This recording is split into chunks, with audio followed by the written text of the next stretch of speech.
মো কিচেনের রেসিপি হলো ইলিশ মাছের মাথা দিয়ে বাঁধাকপির তরকারি আর ইলিশ মাছ ভাজা। তার জন্য আমি প্রথমেই তেল গরম করে নিয়েছি কড়াই, আমি দিয়ে দিলাম ইলিশ মাছের দুটো মাথা। মাথা দুটো আমি ভালো করে ভেজে নেব।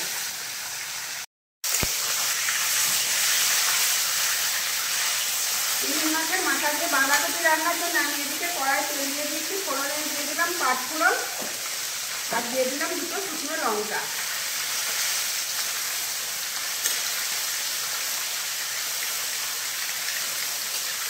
আজকে আমার রান্না করতে খুব লেট হয়ে গিয়েছে, সেই জন্য দুটো কড়াতে সঙ্গে সঙ্গে দিদিকে দুটো তুলে দিয়েছি। এবার দিয়ে দিলাম কুচনো পেঁয়াজ।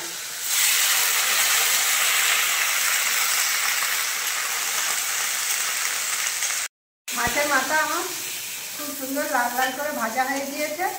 এবার ওই তেলেই আমি মাছের পিসগুলো ভেজে নেব।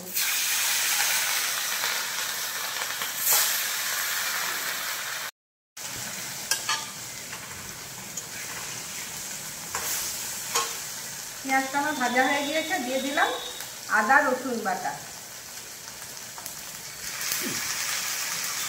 এবার আদা রসুনটা ভালো করে কষিয়ে নেব। আদা রসুনের কাঁচা গন্ধ চলে গিয়েছে। এবার দিয়ে দেব হলুদ গুঁড়ো, লঙ্কার গুঁড়ো, ধনে জিরে গুঁড়ো আর দিয়ে দিলাম অল্প একটু নুন। এবার জল দিয়ে ভালো করে মশলাটা কষিয়ে নেব।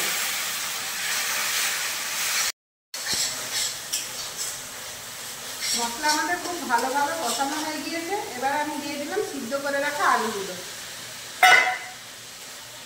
আলুগুলো দিয়ে মশলার সঙ্গে আরও একটু কষিয়ে নেব।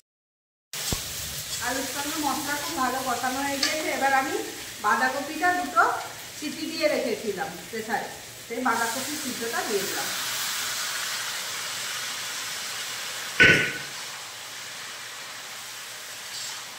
সব মাছ আমি তুলে দিলাম।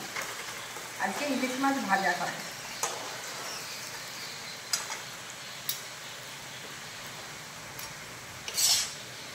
বাঁধাকপিটা ভালো করে কষিয়ে নেব মশলার সঙ্গে। মশলার সঙ্গে কষা হয়ে গিয়েছে।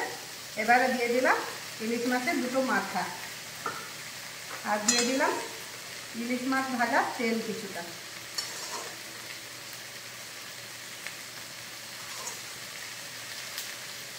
এবার মাথাটা আমি ভেঙে নেব।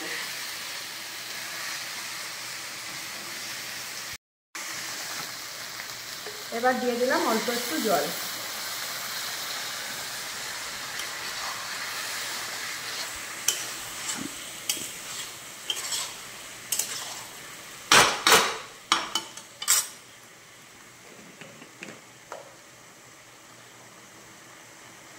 দিয়ে দিলাম অল্প একটু গরম মশলা।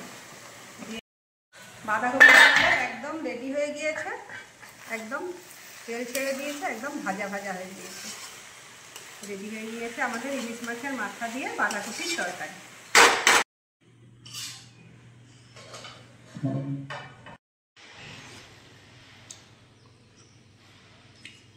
কপিটা তো সুপার হয়েছে।